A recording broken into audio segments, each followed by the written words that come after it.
So thank you so much for the opportunity to present some theory.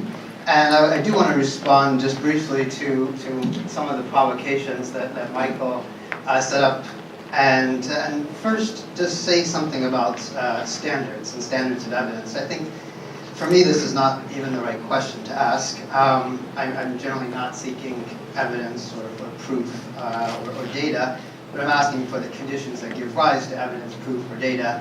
I'm concerned with storytelling, and I would ask what the standards are for the stories that we tell, how they become compelling in certain contexts, what kind of communities, intellectual and otherwise, what kind of collaborations are possible, and really thinking more about how we imagine a kind of generative scholarship that gives rise to possibilities that are not yet.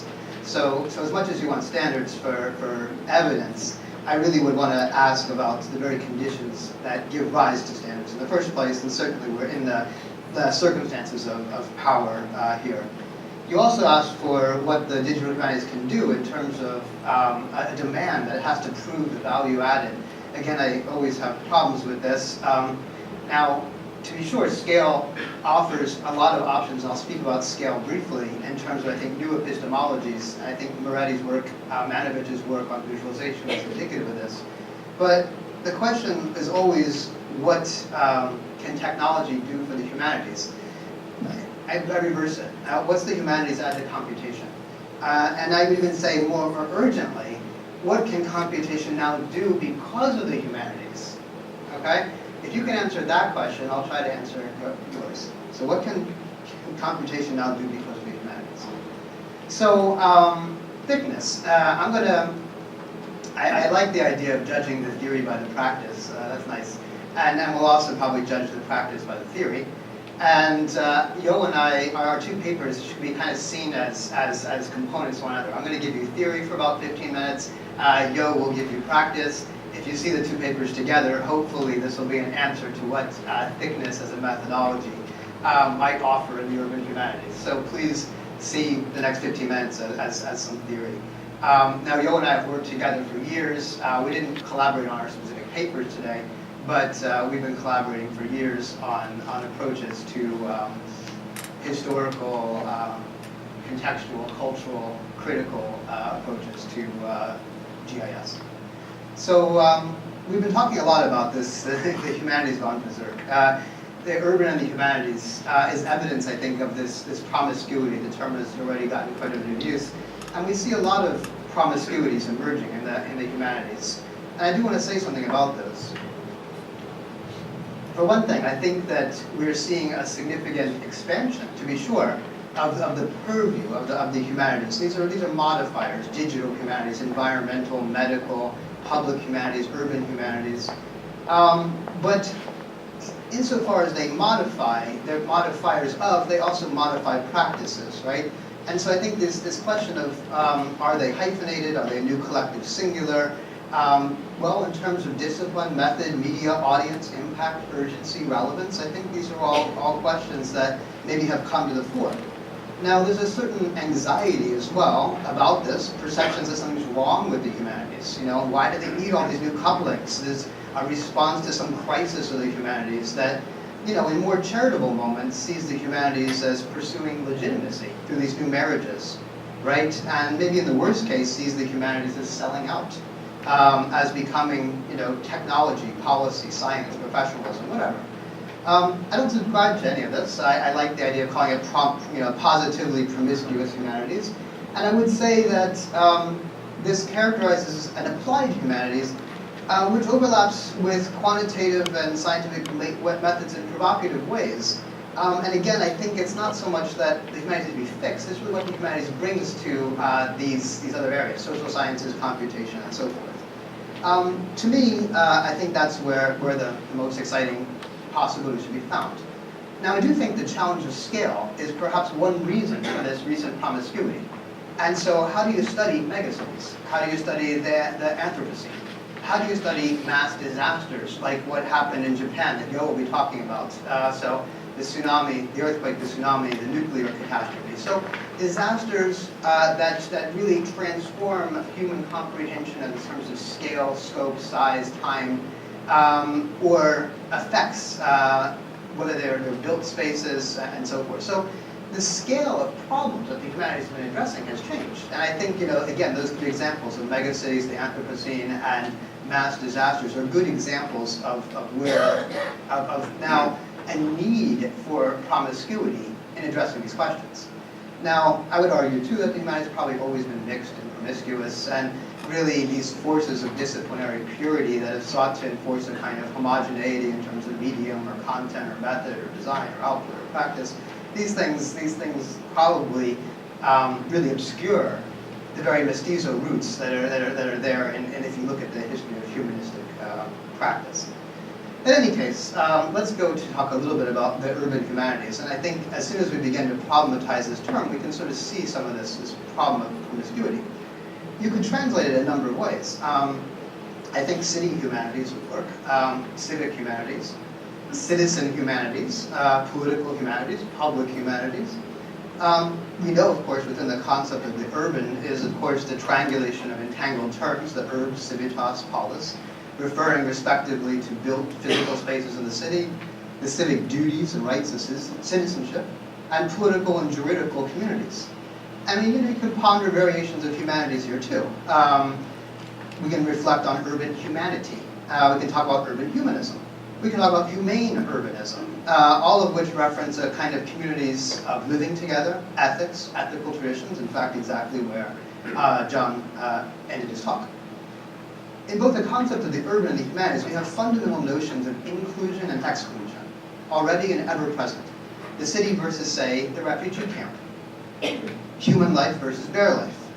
The human versus the inhuman. The human versus the animal. They coexist in very close proximity to one another. In every case, then, the urban humanities are also investigations of and engagements with regimes of power, particularly power over life, and the range of social, political, economic, and cultural stratifications that enable or reproduce it.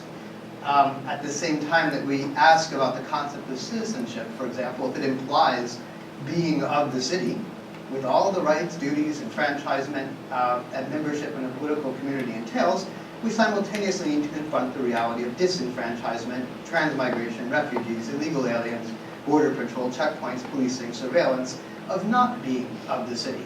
So being of the city and of not being of the city are dialectically connected at every mode in which you scale the investigation.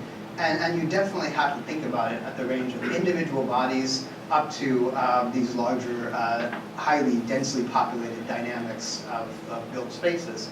The beauty, I think, of Pedro Lasch's maps, the ones that John showed you, is precisely a map that's carried in the pocket but leaves a trace of the body, right? So these are marked, racialized bodies that are transgressing borders, and it's a record of the human body, right? Inscribed on the movements, right? It's a trace, it's an absence. And so one scales from the body upward, probably downward too. So what sorts of methods might help us to investigate these complex problems? We foregrounded what we've been calling epistemologies of thickness, grounded in various kinds of practices from mapping, storytelling, cultural translation, spatial ethnography, all of which I think expose this dialectic of inclusion and exclusion in various ways. I think they also are engaged in speculative thoughts insofar as they imagine possibilities that are not yet. And so this question of futurity is also, I think, a critical part of this thinking through thickness. Let's move along. So I'm going to give you a little bit of theory here. It's German theory, no less. You got it. Tiny bit of how I've been thinking about thickness. For starters, thickness connotes layers. We talked about this a little bit. Layers of meaning. Now, I don't mean this just in terms of GIS layers. I mean this layers of time. I mean layers of data. I mean layers of history. I mean layers of media. Layers of meaning. And the German tradition is kind of interesting here because you have a philosopher historian named Reinhard Koselleck who coined the term Zeitschichten, time layers. The German word for layer, Geschichte. It means strata. It can also mean like social strata as well as sedimentary strata. So you have class divisions in there. And the German word for history is Geschichte. So you could translate it loosely as that which is layered. So you have it's that which occurred. But you have multiple notions of thinking about layering here. Now the problem, and perhaps the really interesting issue of the German term for Geschichte, history, is also that it's not only what occurred or what's layered, but also the means in which it becomes a story. So it enters into narrative. So it's the ways in which one tells about the past. Right? So as much as we want to demand, again, evidence and standards of evidence, I want to know how we get stories. I want to know how we get, how do we implot meaning? How do we tell stories? How do we transform what we're studying into narratives that then get told and retold and contested in various contexts? Now, some of my thinking for this comes from, from Benjamin.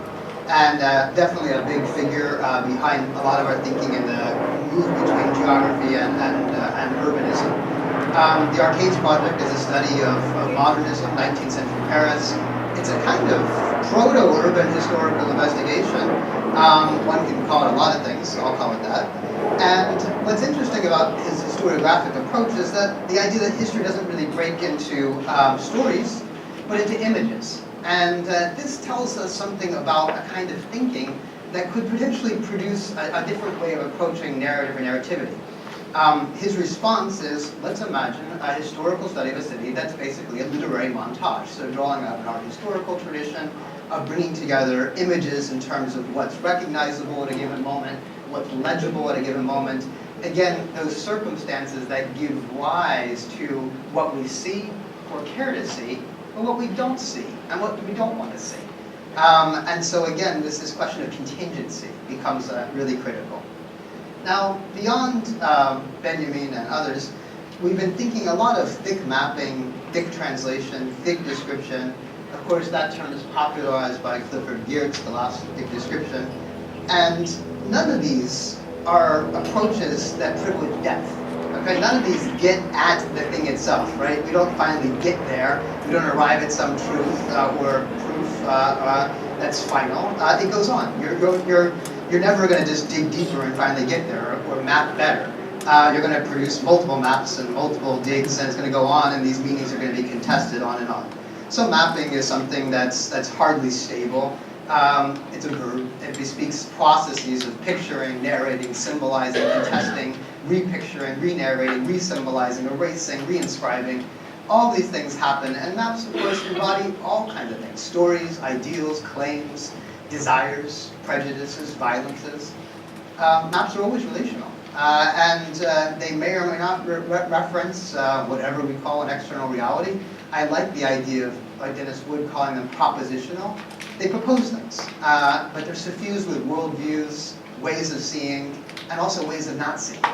So insofar as we pursued thick mapping as a method, it's because of this question of multi-temporality. It's because of multimedia. It's because of this question of contingency, of conditions of possibility, of ways of denaturalizing any kind of singular worldview. So when Geertz came up with this notion of thick description, which we variously kind of reapplied in different, to talk about thick mapping, we see this term, of course, in many fields. You have thick descriptions of works of art, you have thick descriptions of ethnographic practices. When we use it in thick mapping, we really mean it in the sense that he defines it with regard to the fictive. So, I mean it this way. For Geertz, ethnography is both grounded, you might say, and placed. It's fictive not because it's false, not because unfactual, not because it's bunk data, but in the sense that it's fashioned, that is, it's put forward, it's proposed. Thick mapping, like thick descriptions, or for that matter, you could say literary montages, are fashioned and inscribed, not as definitive and deep, but as projective, possible layers that enter into and out of legibility at a given time. It's intrinsically incomplete. You don't get to the bottom of it. It's something that and this is important as well, because Geertz has this wonderful story of its turtles all the way down. That is to say, you don't finally find what the turtle's resting on. It's just its turtles all the way down. And so there's this aspect of its constant contestation. It's always incomplete. And this, I think, is absolutely central for approaches to thinking about thick mapping. It's also attuned to stratificatory realities, political, economic, social, all of which, and biological, all of which rest on these fundamental, these surfaces in which mapping may take place. So it's a, yeah.